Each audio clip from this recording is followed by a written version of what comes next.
Alright. New printables available. Some copper. I approve. Damage overheated. Oh no. Oh. Really? How did that get damaged? Well, the liquid is what's overheated it. But how? I imagine, anyway. Oh, dear. Oh, dear, oh, dear. What? How is it? Oh. Right, it finally happened, everyone. We finally dumped out 200 kilo igneous rock. Yeah, there's 15.5 tons of 165 Celsius igneous rock here. It finally rose the water temperature to the point of producing steam. It finally happened. We've been waiting. We've been watching. Well played. You know what will absolutely keep it safe, though?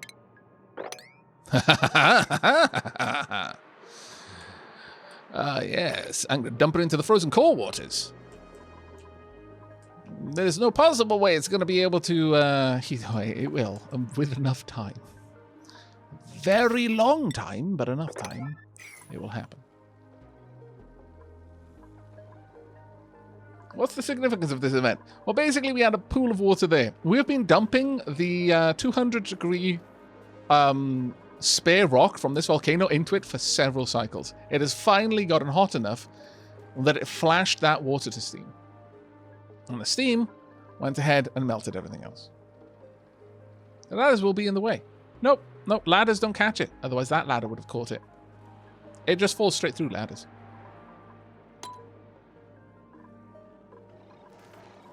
But I do rather need you to prioritize mopping all of this up. Otherwise, problems. Significant ones.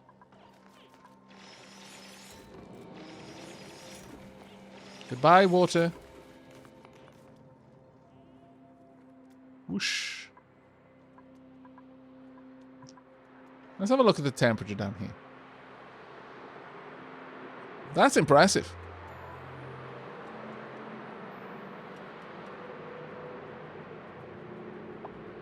The phosphorite is cooling.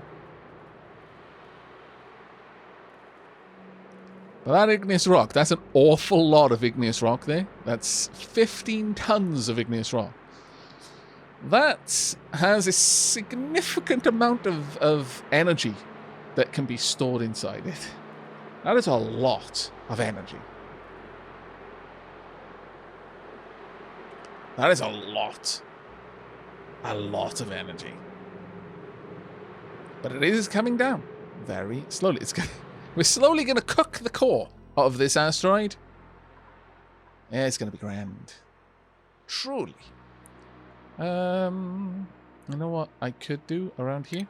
If I got enough copper, do I have enough? I've got enough copper, yeah, sure. I'm going to have these continue to leach energy into the water and into the tiles up here so I can melt them a little bit faster so I can continue to walk around them. If you'd like to see the temperature of the liquid coming in here, it's coming in at 50 degrees. Actually, it's probably coming in a little bit higher. Yeah, 50.9. It's leaving at 37.7. So it's managing to drop a great deal of energy into this area. This is a frozen core. The amount of chill here is extreme. It's so much so that when we first broke in here, the CO2 that was leaking in from the roof was raining. It was so cold, the CO2 was liquefying. And it still is in some places, as you can see. Like, there's only oxygen over here, and that's because oxygen has such an incredibly low condensation point. But the CO2, as it's getting over there, it's just raining. There are a couple of places in our solar system which rain CO2. Well, they assume. I find that rather wonderful. Right, we have made this place into a vacuum.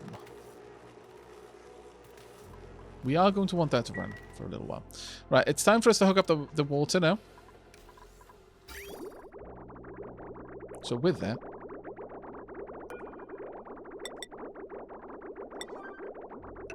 Tunk. Tunk. And with that as well, we can now deconstruct these pipes.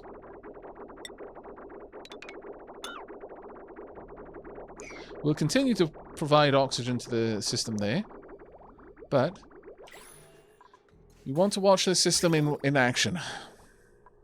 Now, presently, this battery gets up to 50%, and then it shuts down the accepting energy from the main main power network. So we've got a little bit of energy in there, but it is actually running out. Let's have a look. Yeah, it's not very much at all in there right now.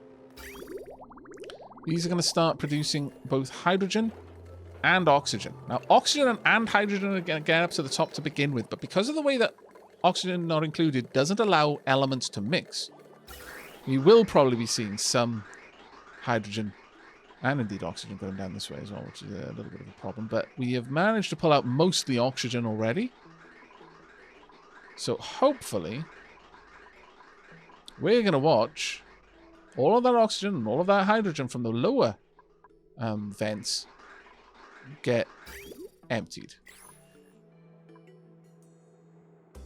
Interestingly, this hasn't kicked back in. Enabled by the automation grid. Well, why isn't the power coming in here, though?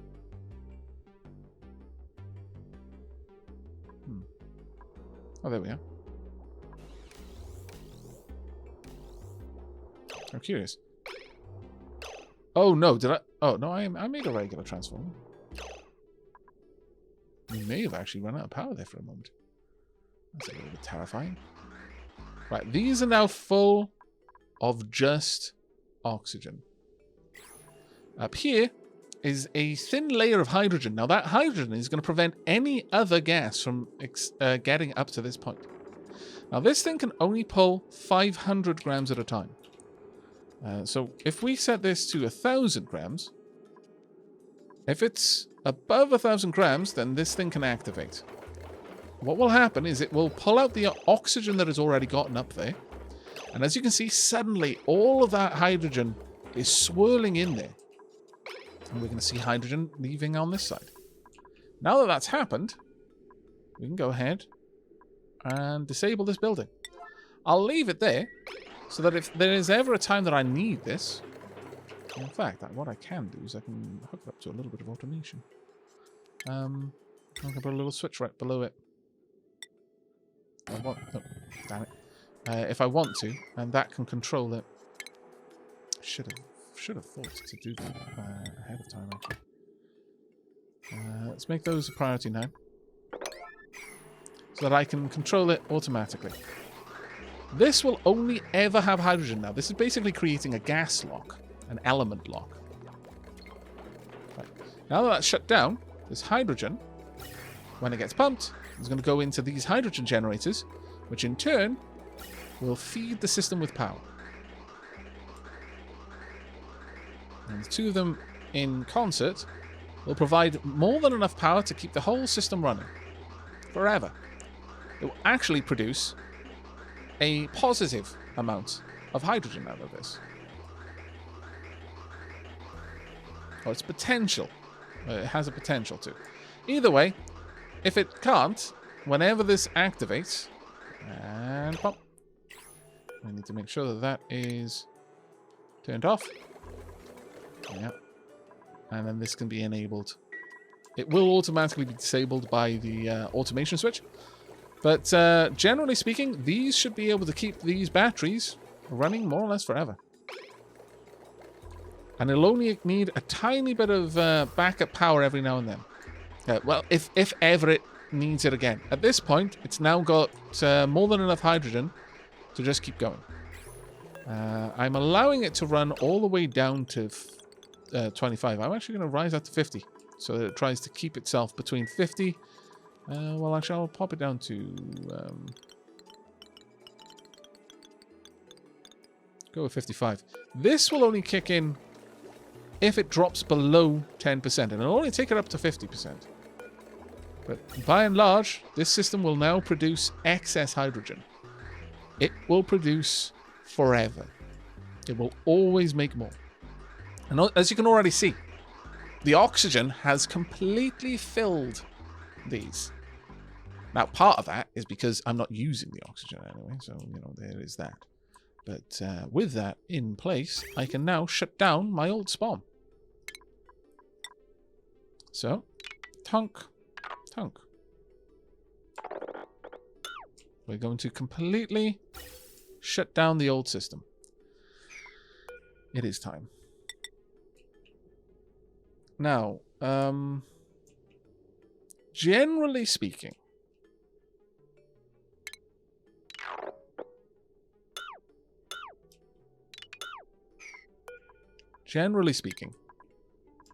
I would like oxygen to come into the system, having prioritized delivering oxygen to my suits.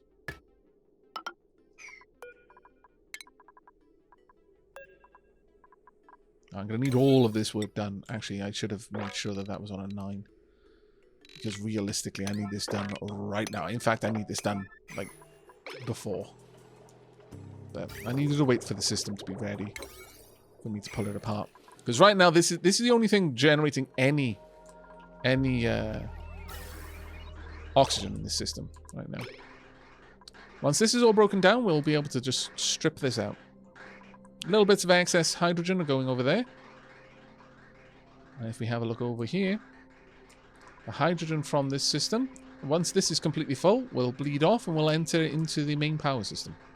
But as you can see, the batteries would never be this full if this was taking power from the main spine. The moment that drops down to 55, this tops it straight back up. In fact, I'm going to rise that up to 65. So the moment that drops down, both of these kick in.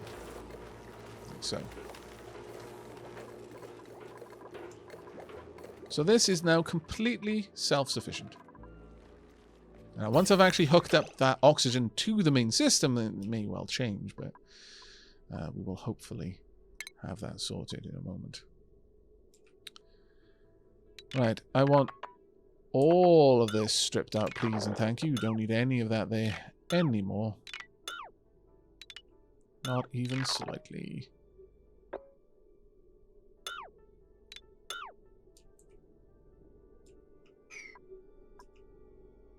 Actually cancel this bit. Because I want that to slowly empty out all of its excess hydrogen into the main system. Right then. Well, what I could do, thinking about it actually, I don't need anything particularly fussy with this. I can just bring that up there and just run her in. Something like that should do nicely. I'm going to let them strip apart the rest of this system as they get time to. Unless it's potential. Well, actually. No, that hasn't got any potential to mess with the rest of the system. It should be fine. Everything else should be built pretty sharpish, though.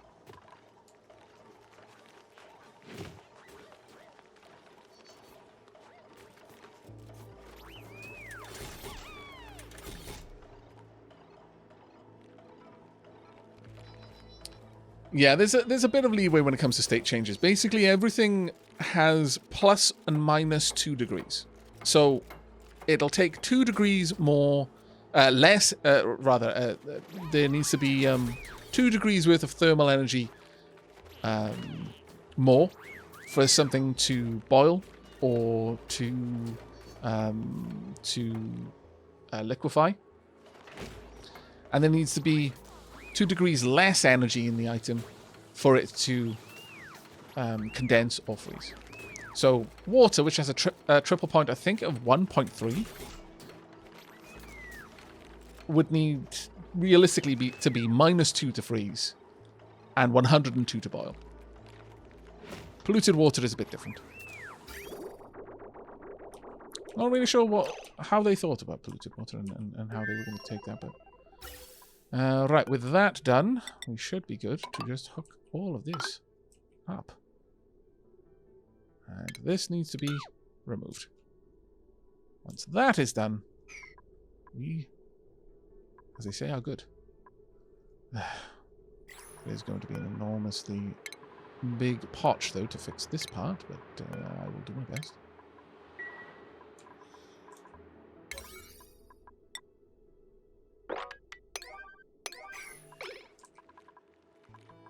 Let's just get all of this done. It's still damaged overheating. How? Oh, the air around it is damaged. That's a bit of a problem. That's a much bigger problem to solve. The igneous rock has come down by 10 degrees. That is impressive for 13.5 tons.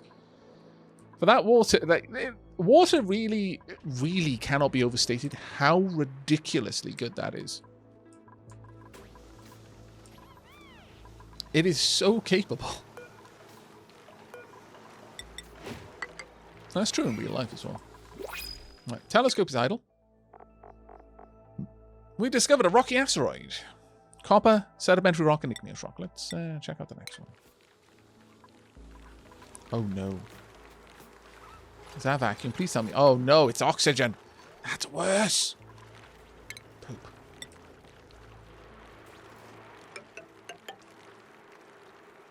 Well, I'll replace this with airflow tiles simply to allow that gas out. Otherwise, that would just annoy me.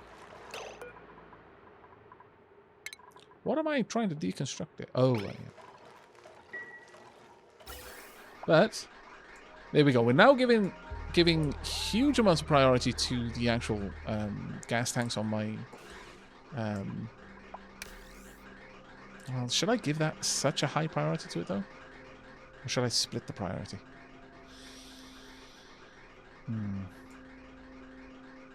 It's a difficult one to answer, actually. Because it takes so much oxygen to feed them. Like if I have a look at this, maybe I should split it instead. It's better to have them slowly fill up than to basically deny oxygen in the rest of the base.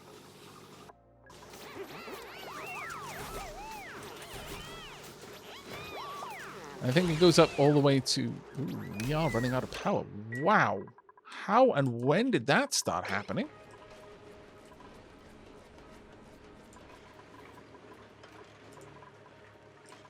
I mean, we should have more than enough...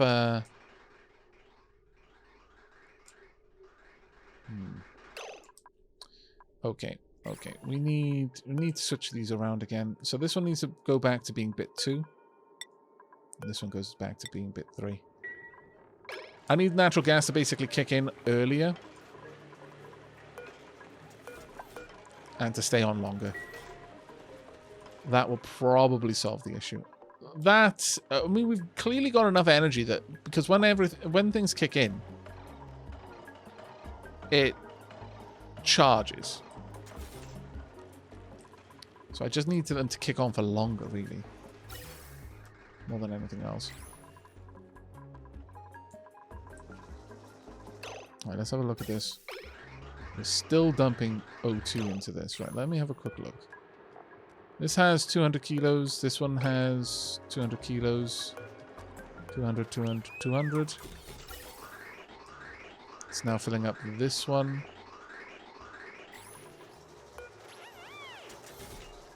I mean, it's 10 kilos a time, so it shouldn't take over long to fill them all up, but if a bunch of people come back at the same time, it basically empties the tank.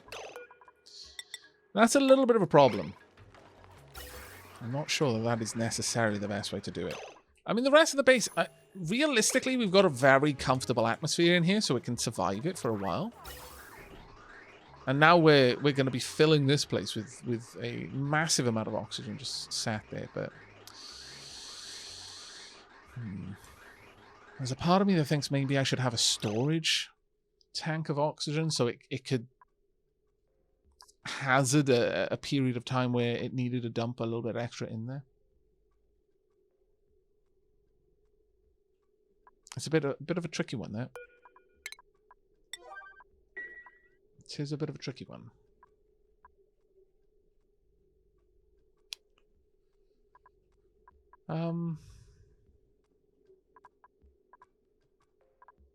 Either that or I give priority to keeping the base itself oxygenated, but that means people can't get out then. I think we'll design our next barracks with an emphasis on having food inside as well. I put the food outside this time just to keep heat outside because heat was the main enemy in the beginning. But you notice someone's come back with a new suit, so all of the oxygen is being diverted that way now. Yeah, I think it would be better overall if I just had the oxygen split. Rather than give priority.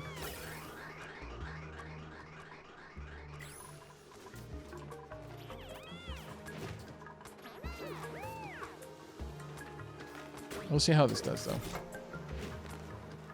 There we go.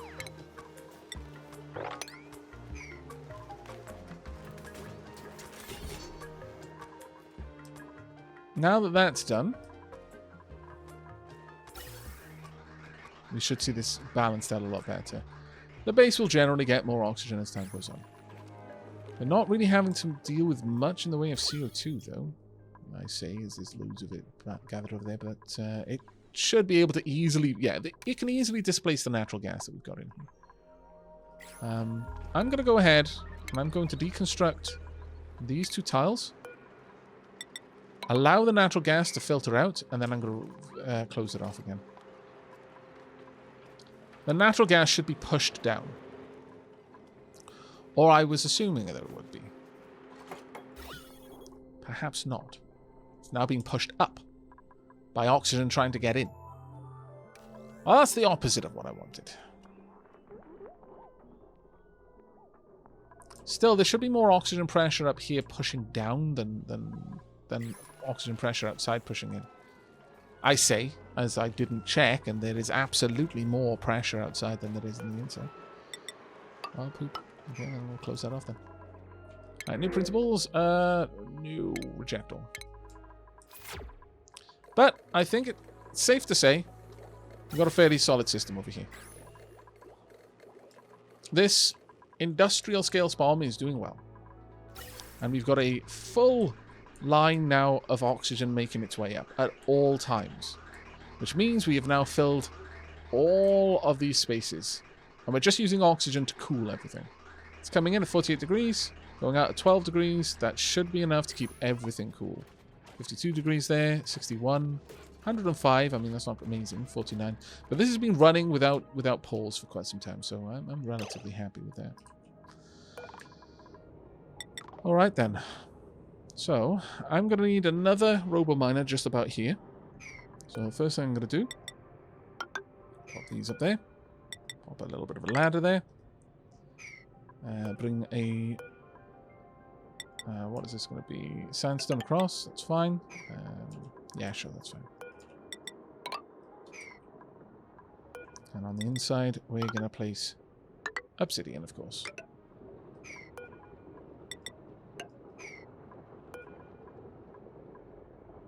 Cancel these so I can actually get up there initially. Now, how many is this? 1, 2, 3, 4, 5, 6, 7, 8. Actually, no, that one isn't being supplied by it. This one's independent. We're going to need a second line, though. That much is clear. We absolutely need a second line. Which, incidentally, means we're going to need a second waistline coming up here. It isn't going to be enough for us to just run this. Every separate line of gas that we use, we need a separate waistline to bring that up here. I wonder if we could get away with less than 100. I wonder if we could get away with instead reducing it to 50. 50 grams might be enough because that will extend the amount that we can run this line on. Well, by a lot, actually.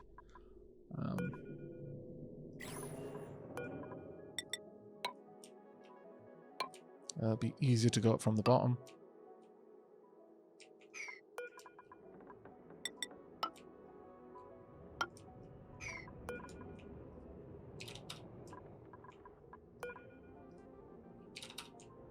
It's going to reduce the means of this to deal with the heat.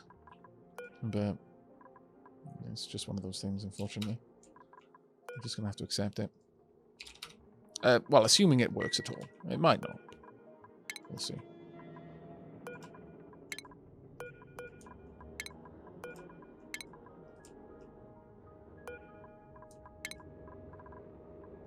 There we go. Because if that does work, then it's going to make life so many times easier for us.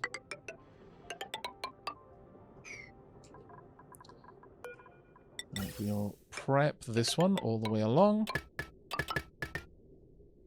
We will need to take this one further out, so I'm going to need to bring it on a little bit.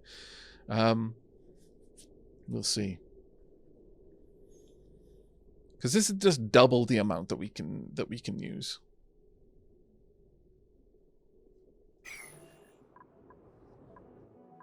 That being said, I could... Yeah, I could... The further ones can run off this, so I won't run any more off that one. All we want is one more scanner, and I think I'm good with that. Having a second scanner over here is going to be more than enough. That being said, our sweepy can't even deal with what we're currently trying to deal with, so... there's a certain part of me that's like, well, really? Is there any point? Is there any point in pulling more than this? I do wonder.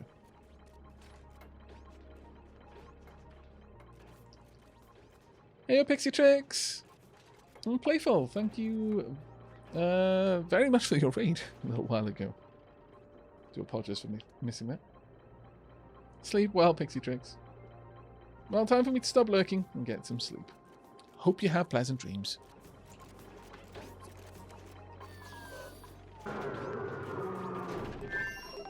Have we finished the star map research? No, we're almost there, but just a little bit off.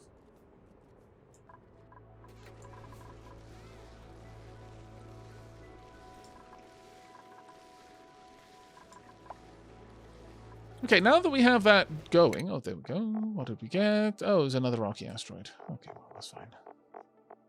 Only got a couple more that we need to analyze, actually. We're going to have analyzed the entire stellar field before we even try to go into space. I see nothing wrong with this.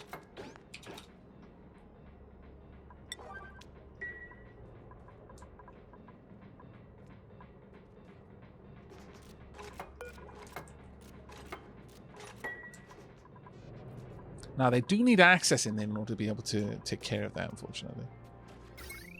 This power cable is going to need to be brought across.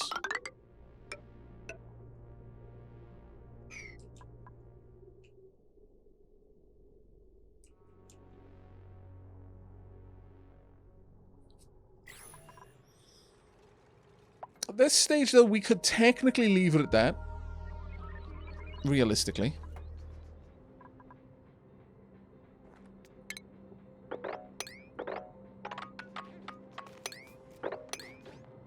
I could leave that a little bit there. Oh, my autominer will mine that out, unfortunately. But so we are going to have a couple more of these dotted along. At least as far out as this can reach.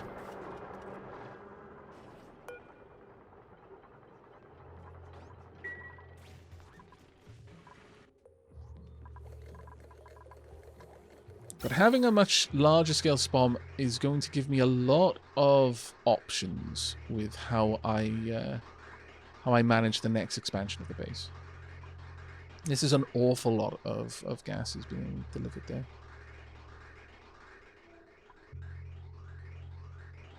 Over here, it's not so bad. How breathable is the main base? Let's have a look. Very breathable. Not over here though. Ooh, that is nastiness. That's very nastiness, actually. I guess a carbon skimmer down here wouldn't be a bad move. Or maybe a little carbon skimmer in there, perhaps. I think we can definitely make a better version of this base.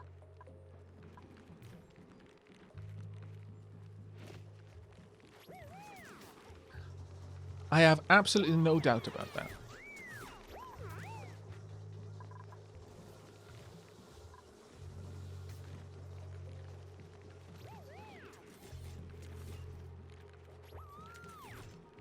Aavak, it's only 4 in the morning for me.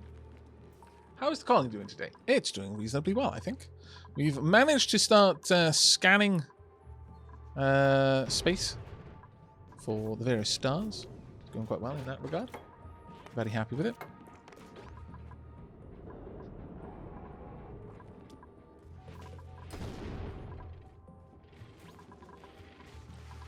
At this point, I think we've tamed space to a certain degree.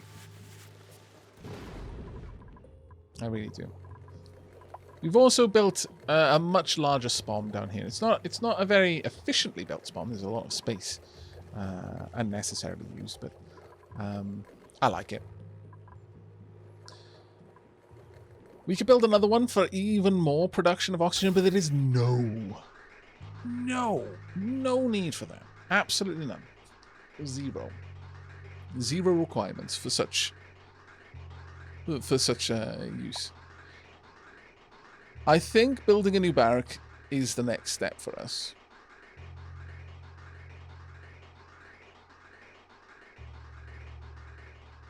And indeed, if we did that, a large-scale barrack where we might even push it right up against this biome. We're a little bit limited in how far down we can go, though, there.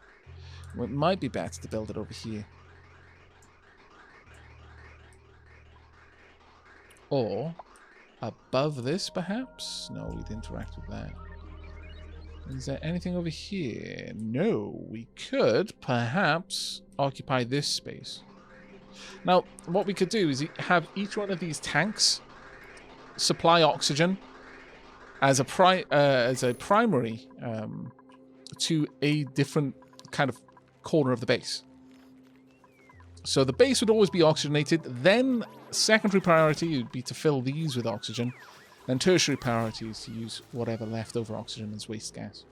But it is time for us to head over to Stream Radius.